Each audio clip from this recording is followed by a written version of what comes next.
night, and Milwaukee has the season series over the Nets. So right now the Nets could be in a situation where they could end up finishing third for the season. Kevin Durant in the second half, 1 for 10 for Kevin Durant. He went 26 minutes, basketball minutes, it says, between field goals in this game. I know he had 4 fouls in the third quarter, and he sat for a bit, but they just didn't get enough from Kevin Durant tonight. Wasn't a good shooting night for KD. Wasn't a good shooting night for Luka Doncic either, even though he made some big shots for Dallas. Let's take a look at down the stretch here in the fourth quarter, Frank. Just over 9 minutes left. Dorian Finney-Smith follows his own miss, and he will get it to go. This would tie the game up at 90 apiece. And this was part of a 13-2 run that the Mavs went on. So they were down 90-86. That 13-2 run put them up 99-92. Here you see Finney-Smith knocking down the three. He really did an excellent job for them.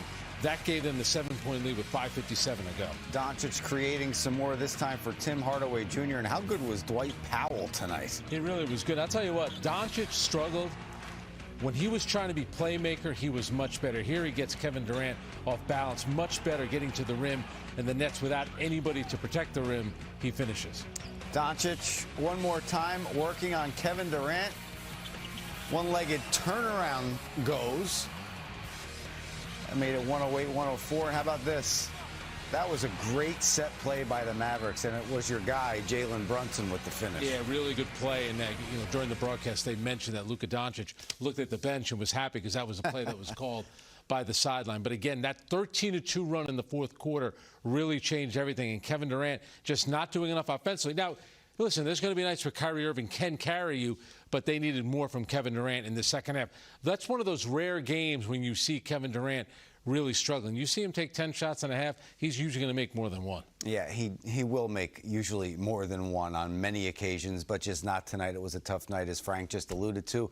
It wasn't a tough shooting night for Kyrie Irving. He kept the Brooklyn Nets in this, Frank, the entire game. Yeah, and early on, Kyrie really had it going, knocking down the three-point shot. And we've talked about this before. When Kyrie Irving has been out here this season for the Brooklyn Nets, offensively, he has been incredible. His ability to finish at the rim. And if you remember, this is the first possession for the Brooklyn Nets at the start of the second half. And then he went a bit without scoring. The fourth quarter is when he turned it on again because the Nets really struggled, as you know, in that third quarter. Only 21 points for them. The Mavericks finished with 19. That was after missing their first 9 shots of the third quarter. Here's Kyrie again finishing. They reviewed this play. Jalen Brunson. That was the proper call. That was a block. We've seen it all season long. There's a switch on Kyrie Irving, and it doesn't take long for that switch to be turned into the on position. And you could see by his numbers tonight, it was pretty much all game long, 45 points, 17 of 31 from the field, 7 of 13. I think he really realized that Kevin Durant was having an off night.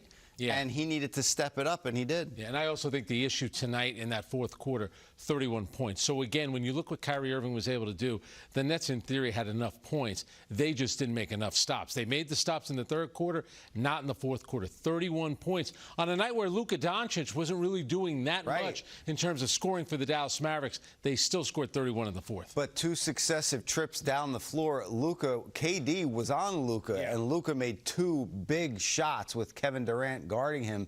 And as we talked about just before, it was a rough shooting night for Kevin Durant down the stretch defensively, too. Yeah, it really was. Now, early on, Kevin Durant was really good. He had 16 points in the first half, 6 of 11 shooting. But again, I think that foul trouble, because early on in the third quarter, he picked up that 4th foul. Steve Nash had him sit down, and he went a long time between baskets. See this basket right here? Kevin Durant does not hit another shot until right here in the fourth quarter. So it was about 26 minutes of actual basketball time between. Now, he scored. He knocked down a couple of free throws, but that's between field goals. 26 minutes for Kevin Durant. 20 points in those 26 minutes, 7 of 21 from the field, 9 boards, 3 assists in 36 minutes. Just not his night. But as you said, Frank, there's going to be nights like this where Kevin Durant maybe just doesn't have it. It's gonna be once in a blue moon, and tonight, unfortunately, was the blue moon. And you could tell he tried to get into it in the fourth quarter, missed 3 straight, finally made that one shot, and then the next couple of times down, he couldn't find the basket. It's just an off night for him all the way around. I think what's disappointing for the Brooklyn Nets now is especially the last 3 games. They've all been tight games, playoff type of scenarios, and they haven't executed both offensively and defensively. Yes, absolutely. And this is the time of year where you want to kind of sort that out and figure it out because you're getting close to the playoffs. Well, what about this? What about dealing with adversity? I know it's right before the playoffs. You don't want to go into the playoffs like this. No one wants to go in slumping, especially with their longest losing streak of the year. But it's good to face some adversity, especially before James Harden comes back. Absolutely. And it's good to see them facing really good teams. And they're going to get another one on Saturday night when they go in to play Denver, a team that's also playing for something. They're playing for seeding in the Western Conference, and they have an MVP candidate in their team in Nikola Jokic. I think for Steve Nash, what has to be frustrating, their inability down the stretch of some of these games. Because think about it. On, the other night against Milwaukee, it was an 18-1 run in the fourth quarter, which changed things. Tonight, it's a 13-2 run. Now, there are runs all the time in a game, but the Nets have too much talent to allow something like that. So that's 2 runs that have killed them. And those runs were at critical points in the game as well. So let's take a look now at the Eastern Conference standings, show you graphically what Frank was talking about. Now, the Nets only have that half-game lead on the Bucks, and Milwaukee, as Frank alluded to, plays the Rockets tomorrow night. Houston, the worst record in the league, so you would think that Milwaukee will handle the Rockets, and they will move into the 2 seed. And you're looking at the Nets, if the season ended after that, facing the Celtics in the first round. Yeah, and that's the thing, too. So 1, 2, and 3 in the Eastern Conference is still up in the air, but so is 4, 5, 6, and 7. That group of teams all can move because they're kind of bunched up. Philadelphia, Brooklyn, and Milwaukee are going to finish in the top 3 seeds. We don't know what order it's going to be, but those other teams, so they could be playing anybody really in the first round. It could be maybe the Miami Heat. It could be the Miami Heat, which is going to be, that would be a difficult opponent. With an experienced coach in Eric Spoelstra, a group that it went to the finals last season. So that's why right now, when you talk about we don't care if we get the number 1 seed. Sometimes getting the number 1 seed is the easiest path to an NBA Finals. Things are getting interesting. Others, and also some struggles defensively. Once again, we in particular saw how that impacted the Nets in their inability to close this one out. Put in perspective what you saw in that fourth quarter in particular, and just the way that the Nets continue to have such a difficult time in closing out these games.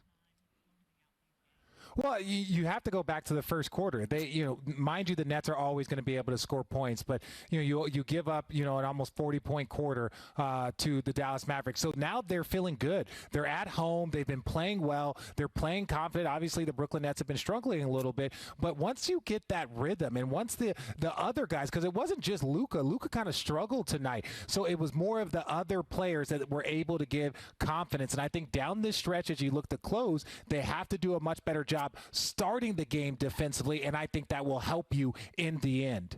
Richard, what does a team take away from a loss like this? Brooklyn, of course, try to finish out this regular season and get whole, hopefully get James Harden back. But a season-long 4-game losing streak, we know that this 5-game road trip was going to be a tough one, especially given the impact and significance that it has as they continue to vie and hold on to that 2nd seed with Milwaukee. When you look at this group, when you look at just the mentality they need to have, what can they take from this loss as they try and get themselves back in the win column?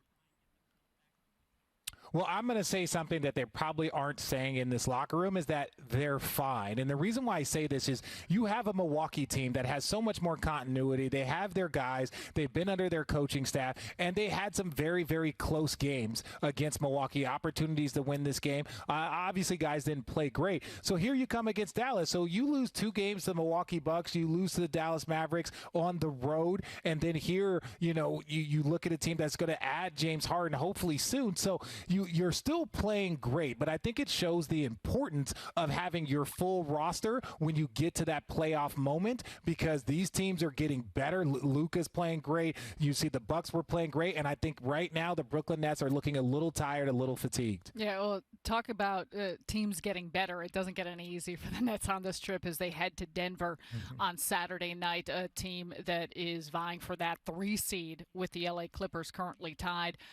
What do you expect out of the Nuggets, potential MVP candidate in Nikola Jokic, just what the Nuggets will be bringing to the table, considering how much is on the line for them as well as they close out the season? Well, you have another team that is missing, a superstar. Obviously, Jamal Murray is not going to be coming back this season. But Aaron Gordon, if you look at his impact and what obviously Nikola Jokic has been doing, this is a very well-balanced team. And Michael Porter Jr. poses a lot of threats on the offensive end. And that's a very good offensive team in the Denver Nuggets. So I'll put it in the exact same thing. You have to come out and hit first, not just offensively, but on the defensive end. If teams have their confidence in the fourth quarter or in the first quarter, it's going to make things easier in the fourth quarter for teams. So I think the Nets really need to come out, try and make an impact on that defensive end, because that offense, as we know, will always be there. Yeah, another late night call that, Richard, you'll be back joining Iron Eagle for. Again, we look forward to it Saturday night. In the meantime, Chris will send it back to you and Frank in the studio. Sarah, Richard, thank you very much. The James Harden trade, when Harden doesn't play, but Kyrie and Kevin Durant play. So 4-6, and it's a season high 4th straight loss. Let's get the thoughts from head coach Steve Nash. Hey, Coach, what was most glaring from an execution standpoint in that fourth quarter? I thought we turned it over a little bit early in the fourth, but a part of it is just missing shots tonight, and so you make shots we normally make, we get to our spots, maybe it's a different outcome, but then that always leads me to what could we control. So you always look at your mistakes. Execution at both ends defensively. We made probably too many errors if you're not going to shoot the ball as well as we normally do, and some of those errors cost us, I think. 4 losses in a row. I know every game is unique, but have you noticed any commonalities? It's a sign of something that you want to clean up in these final 5 games. I mean, I think what we're seeing right now as we get down to these games, we're playing high quality teams that want to win for playoff seeding. It's a little bit of uncharted territory for this group. So this is good for us, frankly.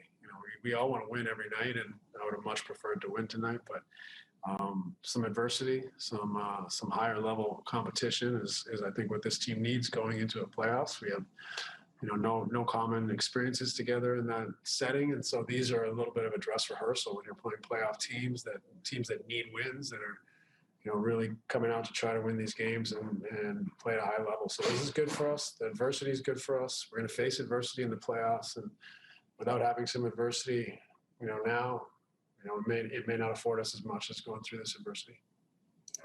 Bruce Beck with NBC New York. Steve, how do you balance getting ready and getting healthy here at the end of the regular season with kind of looking ahead at the big picture, which is, the playoffs? Well, we're just trying to get better every day. We can't really control the injuries. We're getting healthy bodies back. We got the most guys I think we've had all year right now that are available, so that's positive. Trying to figure out some rotations and combinations. Obviously, James comes back at some point and changes everything again, but we're trying to just get better. We're trying to get more familiar with what we're trying to do. Try to get better at our principles and get a better understanding between one another. As I said, a lot of these teams have been to the playoffs 2, 3, 4 years in a row. We're just getting to know each other. A lot of our guys have missed a lot of the season. So trying to gain that understanding, that continuity is what we're after right now. We're going through a tough stretch. We're not playing really well. We're not playing really sharp. We're right in it today. We had our chances for sure. We've had our chances the last 3 games. So what is it that can get us over the hump? I think the first thing is for us to continue to stay strong mentally, to pick each other up, to realize we got a lot of work to do. We keep working. We don't let this take the wind out of our sails, and we'll improve and get better. Malika Andrews, ESPN. Steve, in that spirit, I think that I think it's Brett Brown who has a saying, it's all about how the plane lands at the end of the season. So I'm wondering how you feel these bumps, if you feel them more now that you're landing than you did earlier in the season, and how maybe you work to minimize any pressure or panic of a 4-game losing streak, which is the longest you guys have had this season.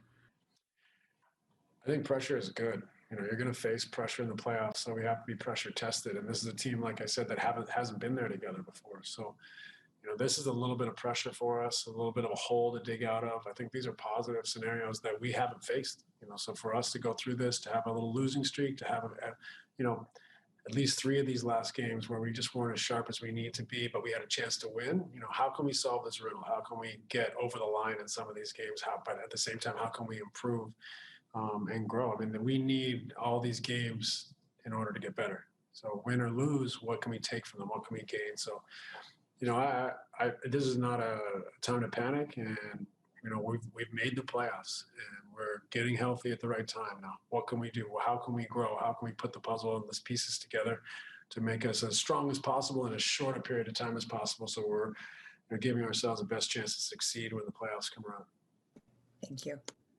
Brian Lewis with the New York Post. Hey, Steve. This is twofold. For KD, 1 for 10 in the second half. Were those the looks that he normally would be getting or would be wanting? And then on the other side of the court, I mean, you go from allowing less than 30% shooting in the third to 60% in the fourth. I mean, was that anything that they did tactically, or was that your defense taking a dip late in the game? I think the truth is always in the middle. You know, I think Kevin didn't have a great rhythm tonight, particularly in the second half. You know, he normally can get to his spots and convert. You know, just wasn't in a great rhythm. So some of that is just going to happen from time to time. We're all going to have poor shooting performances or nights where we don't quite have a rhythm. And then the defense, we made some mistakes. You know, I thought third quarter defense was really good. Fourth quarter, we made a few mistakes and they made a few plays. You know, but I think there's a lot to build on. And we can look at the tape, we can continue to build, continue to grow, and get better. Greg Logan with Newsday. Steve, so far the team is 9-11 without James Harden. Do you feel like when he comes back, because you have such a good record with him, that kind of cleans up a lot of the problems that are happening right now?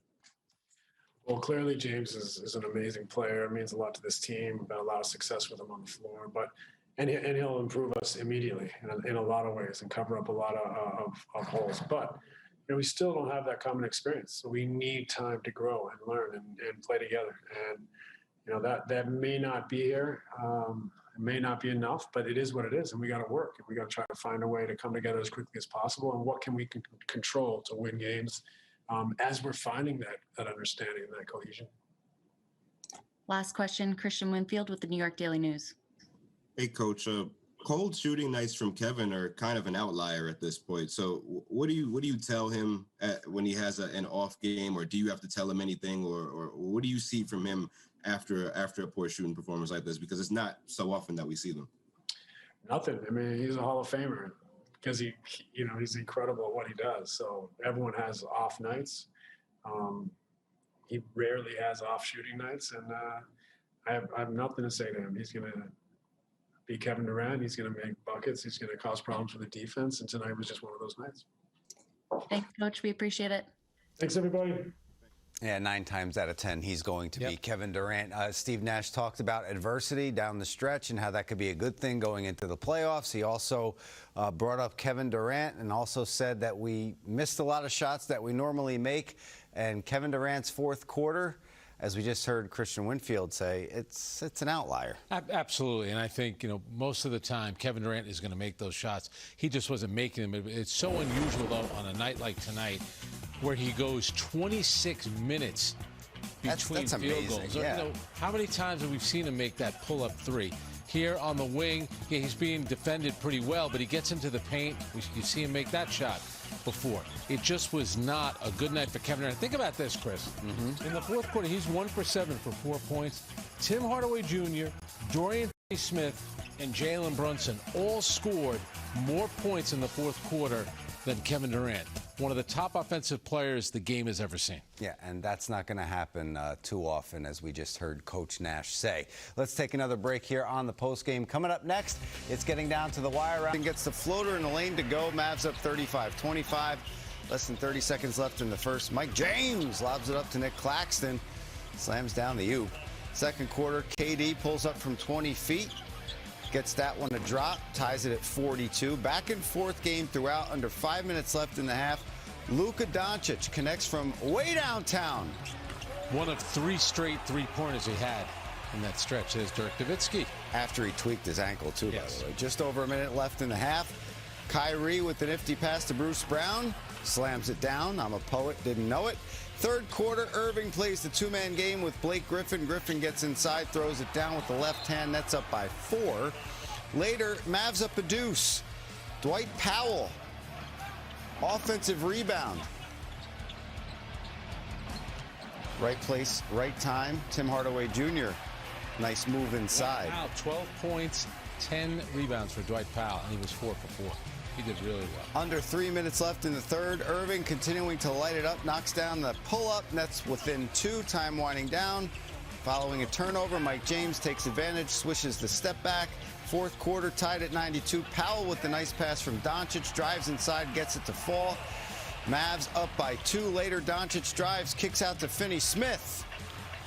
And this ended the 13-2 run that they went on. They went ahead 99-92 after trailing 90-86. Now Irving gets inside, converts the acrobatic layup, and the foul.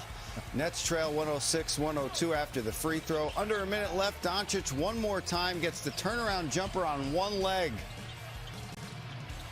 That was kind of the difference, wasn't it? That Luka made a couple of shots down the stretch, and Kevin Durant just couldn't find the basket.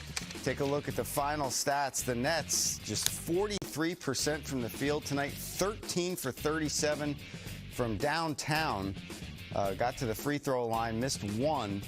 The bench was outscored 33-25, and the Mavs were a +2 in the paint. Let's check some highlights now from around the NBA. And we start with the Hawks, who are clinging to the 5 seed in the East and trying to avoid the play-in tournament. They were up against the Pacers team, currently in 9th place, and dealing with some turmoil that we touched on Assistant in the pregame coach Greg show. Foster suspended 1 game, and give Indiana a lot of credit tonight. Now, they're playing back-to-back home games, but considering everything that's going on, there's Sabonis with the little layup. This was a good performance. Nate Bjorkgren's team needed this. Karis LeVert takes it to the rack hard there. He slams it down. Third quarter, Hawks hanging around. Trae Young, he could pull up from anywhere. Brass button. Atlanta trailing 85-78. Fourth quarter, John Collins banks in the jumper, basket in the foul. He converted, cuts it down to 1. Later, TJ McConnell with the steal, takes it the other way, and lays it in. 122-114 Pacers. They win at 133-126.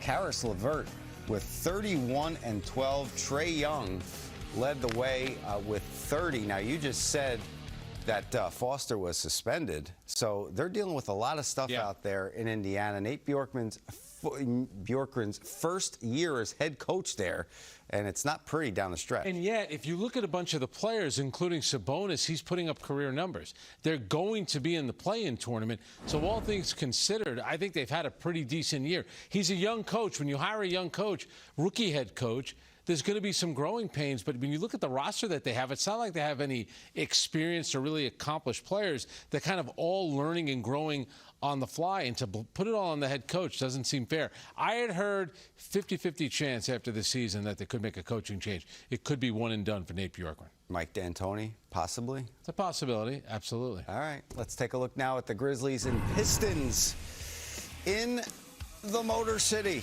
First quarter. Corey Joseph dishes to Isaiah Stewart for the emphatic slam. 31-30 Pistons. Second quarter, Tyus Jones takes it away from Saban Lee. Pushes to Dylan Brooks.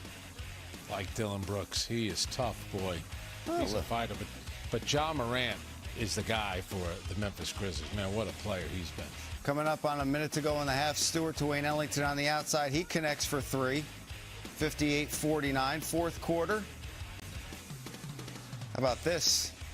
Sekou Doumbouya with the steal, takes it to the rim and finishes with the jam. How did I do on that? 108-97 Pistons. Final 111-97 Detroit. Jonas Valanciunas and John Morant led the way for the Grizzlies, but it was Corey Joseph and Isaiah Stewart helping lead the Pistons. Memphis was on a back-to-back. They played a close game. But I stink. Everybody wanted me out of the league. Now it's unfair. Now it's unfair. I got to be honest, though. He has done a lot better.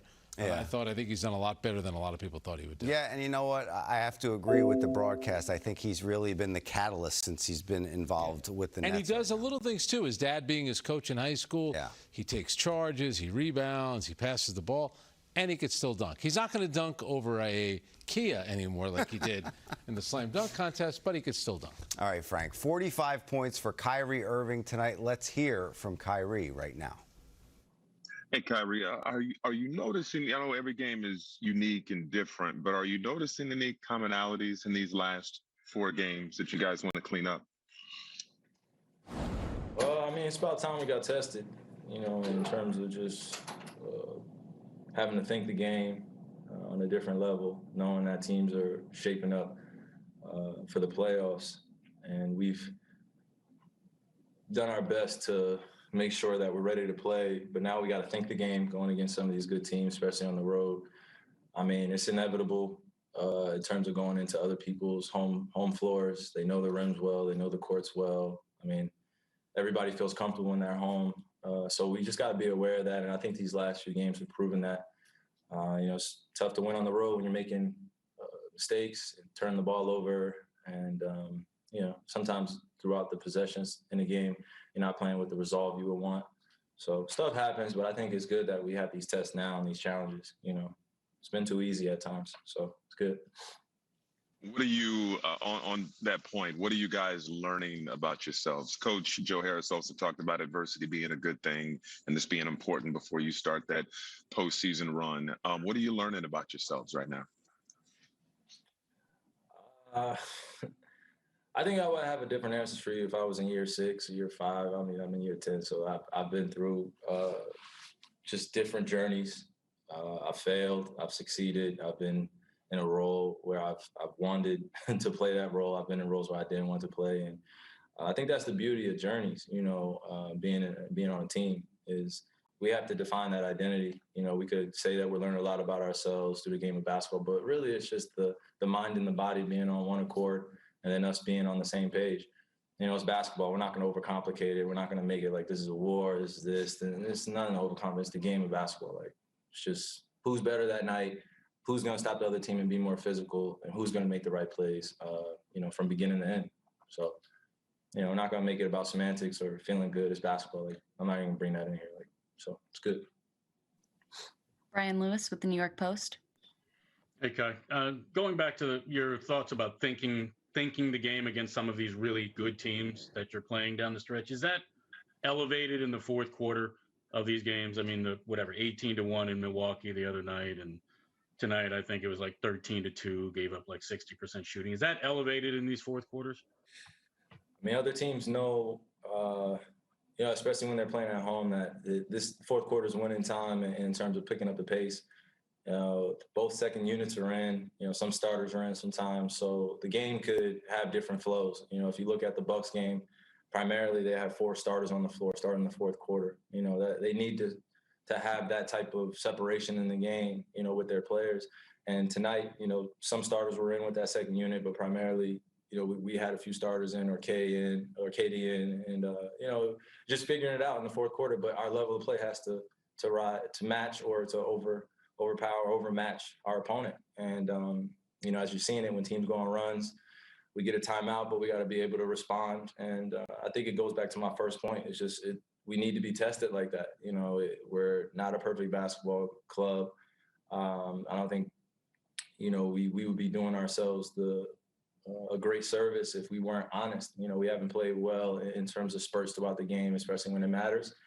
And we just got to get better continuity down the stretch. The ISO basketball down the stretch is not going to get us over the hump. We just got to run some quality plays, some quality possessions, and then figure out a balance of where we're special with our ISO game and enable our ability to score. So just finding a balance right now, but it's good for us.